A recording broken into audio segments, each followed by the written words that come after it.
On the morning of the trial, the accused were brought into the courtroom. Raya and Sakina, notably, appeared calm, almost defiant.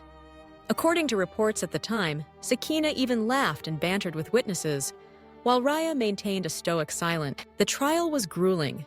Witnesses recounted terrifying scenes, and the accused gave conflicting statements. Raya claimed she had played no part in the murders, saying she merely provided food and drink for the men and was powerless to stop them. Sakina admitted to witnessing some of the killings, while the men alternately confessed and recanted, blaming each other and the police. Forensic evidence played a crucial role. The official medical examiner's report confirmed that the deaths were caused by suffocation, not strangulation, as the hyoid bones in the neck were intact. The victims had been drugged to render them defenseless, then killed with chilling efficiency. The prosecution, armed with confessions, physical evidence, and a mountain of circumstantial proof, called for the harshest penalties under Egyptian law.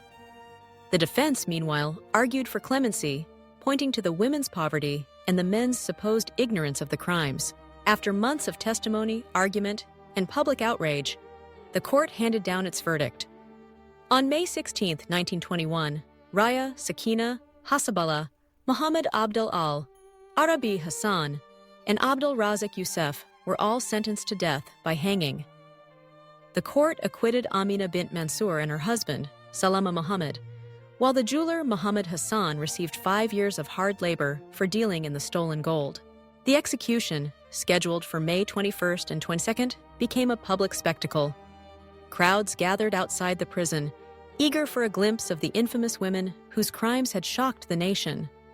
On the appointed day, officials arrived at dawn. Raya, dressed in the red garb of the condemned, was asked if she had any last requests. Her only wish was to see her daughter, Badia, but it was denied.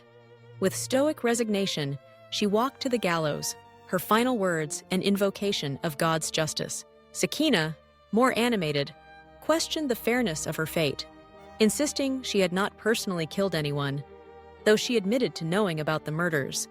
Still, she faced her death with a strange kind of pride, declaring herself a tough woman, and uttering, "It is right, death is inevitable," as the hangman tightened the noose.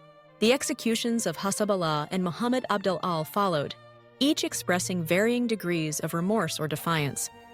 According to contemporary accounts, Hassaballah maintained that he had killed only 15 women, not 17, and claimed that some of his co-defendants were innocent. As the executions were carried out, a strange scene unfolded outside the prison walls. Women, many of them relatives of the victims, broke into ululations and song, celebrating the end of the reign of terror. Some even sang songs and sold pamphlets, recounting the saga of Raya and Sakina, cementing the case's place in Egyptian folklore.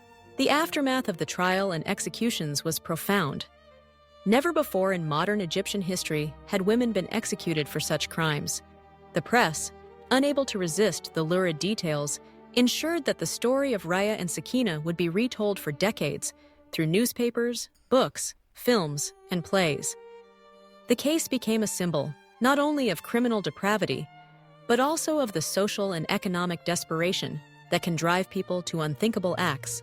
It is worth noting that, while the case was known as the Raya and Sakina case, the male accomplices played equally critical roles.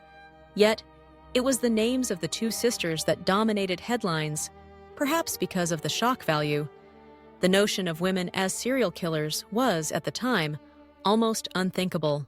The trial also revealed the failures of the social system. Many of the victims were poor women, market vendors, or those on the margins of society. For months, their disappearances were barely noted, until the discovery of their bodies forced the authorities and the nation to confront the scale of the horror. In the years since, the case has become a part of Egypt's collective memory, referenced in everything from school textbooks to popular culture. The neighborhood of Karmoz, once just another working-class district, is forever linked with the crimes of Raya and Sakina. Their story has been adapted into films, plays, and novels, each retelling adding a new layer to the legend. Yet beyond the sensationalism, the case is a stark reminder of the dangers that can arise in times of social upheaval. The devastation of war, economic hardship, and the breakdown of law and order created the conditions in which such crimes could flourish. And while justice was eventually served, the scars left by the case remain, a cautionary tale for every generation. As the dust settled on the executions and the city of Alexandria returned to its routines, the ghostly echoes of those terrible years lingered. The families of the victims, though granted a measure of closure, would always carry the pain of loss. The nation, having witnessed the depths of human depravity, was left to ponder the lessons of the Raya and Sakina case, a story of greed, betrayal, and the enduring quest for justice. Decades later, the case continues to captivate. Journalists, historians, and artists revisit the evidence, the confessions, and the trial transcripts, searching for answers and understanding.